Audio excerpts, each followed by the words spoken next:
kembali dalam mata pelajaran ilmu pengetahuan alam.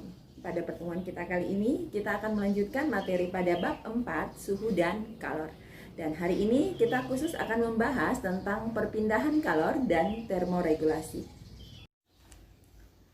Anak-anakku sekalian, kira-kira apa yang akan kamu lakukan ketika kamu merasa dingin? Iya, orang yang kedinginan biasanya memakai jaket atau pakaian yang tebal, seperti orang-orang yang berada di negara yang mengalami musim dingin. Ini dilakukan untuk memerangkap panas tubuh agar tidak berpindah ke lingkungan. Karena panas tubuh dapat berpindah ke lingkungan dan sebaliknya panas dari lingkungan dapat berpindah ke tubuh. Dan ini menunjukkan bahwa kalor dapat mengalami perpindahan. Kalor adalah bentuk energi yang berpindah dari benda bersuhu tinggi ke benda yang bersuhu rendah. Dan kalor bisa berpindah dengan beberapa cara, yaitu dengan cara konduksi, konveksi, dan radiasi. Anak-anakku sekalian, pernahkah kamu memanaskan air menggunakan panci seperti ini? Jika air sudah panas dan kamu hendak mengangkat air tersebut dari kompor, maka kamu harus menggunakan kain atau kertas. Dapatkah kamu membayangkan ketika kamu mengangkat panci panas ini tidak dengan bantuan kain atau kertas? Ya, tangan kamu pasti akan kepanasan. Pada slide ini adalah gambaran perpindahan kalor pada suatu benda. Saat suhu naik, partikel benda bergetar lebih cepat. Dan partikel itu membentur tetangganya sehingga tetangganya bergetar makin cepat dan suhu makin tinggi. Di sini kita lihat ternyata kalor itu berpindah tapi partikelnya tidak ikut berpindah. Perpindahan kalor atau panas pada suatu medium tanpa disertai perpindahan partikel-partikel bahan dinamakan perpindahan secara konduksi. Contoh pada alat masak yang terbuat dari aluminium seperti gambar pada slide ini, gagangnya dibuat dari kayu. Ini dimaksudkan agar gagang itu tidak akan terasa panas ketika sedang memasak, karena kayu bukanlah konduktor yang baik. Jadi, konduksi adalah perpindahan panas atau kalor yang melalui zat perantara, namun zat tersebut tidak ikut berpindah. Konduksi bisa terjadi pada benda-benda padat. Anak-anakku sekalian, marilah kita bereksplorasi. Kita siapkan 2 gelas. Gelas yang pertama kita masukkan air panas, sementara gelas yang kedua kita masukkan air dingin. Kemudian kita siapkan sendok yang terbuat dari stainless steel. Kita masukkan ke dalam gelas yang pertama yang berisi air panas. Beberapa menit kemudian, sendok itu akan terasa panas karena kalor berpindah dari air panas ke sendok.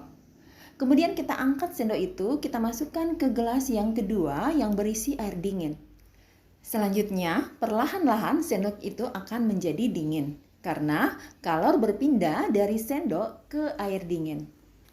Ketika kamu mengaduk air panas menggunakan sendok stainless steel, maka tangan kamu akan merasakan panas. Namun, ketika kamu mengaduk air panas menggunakan sendok plastik, maka kamu tidak akan merasakan panas. Kenapa demikian? Ya, setiap benda ada yang dapat menghantar panas dan ada yang tidak dapat menghantar panas. Dan benda yang menghantar panas itu disebut konduktor, sedangkan benda yang tidak mudah menghantar panas itu disebut isolator. Anak-anakku sekalian, pada slide ini ada gambar seorang nelayan tradisional. Dia akan melaut pada malam hari, dan dia akan memanfaatkan angin darat untuk pergi melaut. Kemudian dia akan kembali pada siang hari dengan memanfaatkan angin laut. Tahukah kamu bagaimana terjadinya angin darat dan angin laut? Pada malam hari, daratan lebih cepat dingin daripada lautan. Dan tekanan udara di daratan lebih tinggi daripada lautan. Dengan demikian, udara akan bergerak dari darat ke laut. Dan hal ini dinamakan dengan angin darat. Sebaliknya, angin laut terjadi pada siang hari, yaitu saat suhu di atas daratan lebih tinggi daripada suhu di atas lautan. Dan udara di atas daratan pun lebih cepat menjadi panas serta tekanan udara di daratan lebih rendah daripada di lautan. Oleh karena itu, bertiuplah angin dari laut ke daratan yang disebut dengan angin laut. Perpindahan kalor seperti ini dinamakan perpindahan kalor secara konveksi. Konveksi adalah perpindahan panas atau kalor dari suatu tempat ke tempat yang lain disertai dengan perpindahan partikelnya. Contoh alat elektronik seperti magic jar dan hair dryer. Anak-anakku sekalian, pernahkah kamu berjemur di pagi hari? Kira-kira apa yang kamu rasakan ketika berjemur di bawah terik matahari pada pagi hari? Ya, pasti kamu merasa hangat karena kalor dari matahari berpindah ke tubuh.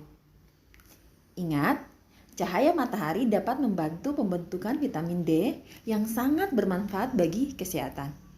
Dan vitamin D ini itu sangat baik untuk kesehatan tulang.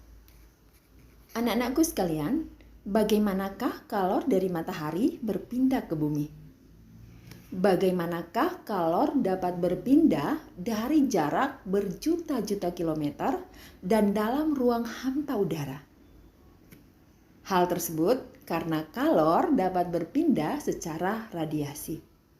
Nah, perpindahan kalor secara radiasi merupakan perpindahan kalor secara langsung tanpa adanya perantara. Contoh perpindahan kalor secara radiasi yang lain adalah api unggun. Nah, anak-anakku, peristiwa radiasi juga dapat dirasakan ketika air panas yang bersuhu 70 derajat Celcius diletakkan dalam wadah terbuka. Maka, kalor akan diradiasikan ke lingkungan. Nah, air panas dengan wadah yang besar akan meradiasikan panas yang besar pula kepada lingkungan. Karena makin luas permukaan benda panas, makin besar pula kalor yang diradiasikan ke lingkungannya. Jika suhu lingkungan lebih panas daripada suhu benda, maka benda akan menyerap radiasi kalor dari lingkungan. Dan semakin luas permukaan benda yang bersuhu rendah, maka akan besar pula kalor yang diterima dari lingkungannya. Serta semakin rendah suhu benda, maka makin besar pula kalor yang diterima dari lingkungannya. Anak-anakku, lebih cepat yang mana? Menjemur baju yang berwarna putih atau yang berwarna hitam? Ya, menjemur baju yang berwarna hitam akan lebih cepat kering daripada baju yang berwarna putih. Kenapa? Ya, karena baju yang berwarna hitam atau gelap dapat dengan mudah menyerap kalor, kemudian diradiasikan ke lingkungannya. Sedangkan baju yang berwarna putih sukar menyerap kalor dan sukar meradiasikan ke lingkungan. Sebab semakin gelap benda, maka semakin besar pula kalor yang diradiasikan ke lingkungannya. Dan sebaliknya. Peristiwa radiasi juga dapat diamati pada buaya. Buaya ini hidup di air dan buaya menghangatkan tubuhnya dengan membuka mulutnya. Jadi kalor dari panas matahari diserap oleh buaya dengan membuka mulutnya dan hal ini akan mengakibatkan suhu tubuh buaya menjadi naik dan dapat beraktivitas dengan mudah. Selanjutnya kita akan membahas tentang termoregulasi. Nah anak-anakku, pada slide ini ada gambar pingguin yang hidup di daerah kutub. Kira-kira bagaimana pingguin dapat bertahan hidup di daerah kutub ini? Iya, pingguin memiliki bulu yang tebal dan di bawah kulitnya terdapat banyak lemak. Dan tumpukan lemak ini yang membuat pingguin seperti memakai baju yang berlapis. Karena fungsi dari lemak adalah untuk menahan panas agar tidak keluar dari tubuh, sehingga pingguin akan tetap merasa hangat. Nah anak-anakku, bagaimanakah cara makhluk hidup selain daripada pingguin menjaga kestabilan suhu tubuhnya? Ya, contoh pada slide ini ada kuda Nil yang berendam dalam air dan buaya yang berjemur di matahari. Perpindahan panas dari tubuh ke lingkungan seperti kuda Nil dan perpindahan panas dari lingkungan ke tubuh seperti buaya. Nah, pertukaran panas ini dilakukan sebagai mekanisme hewan dalam menjaga kestabilan suhu tubuhnya. Dan inilah yang disebut dengan termoregulasi. Selain pada hewan, kestabilan suhu tubuh ini juga terjadi pada manusia. Dan ini diperoleh melalui keseimbangan antara produksi panas dan kehilangan panas yang dialami oleh manusia. Dan hal ini dapat terjadi melalui pertukaran panas antara manusia dengan lingkungannya. Mekanisme pertukaran panas manusia dengan lingkungan ini melibatkan lapisan tubuh yang paling luar, yaitu rambut dan kulit.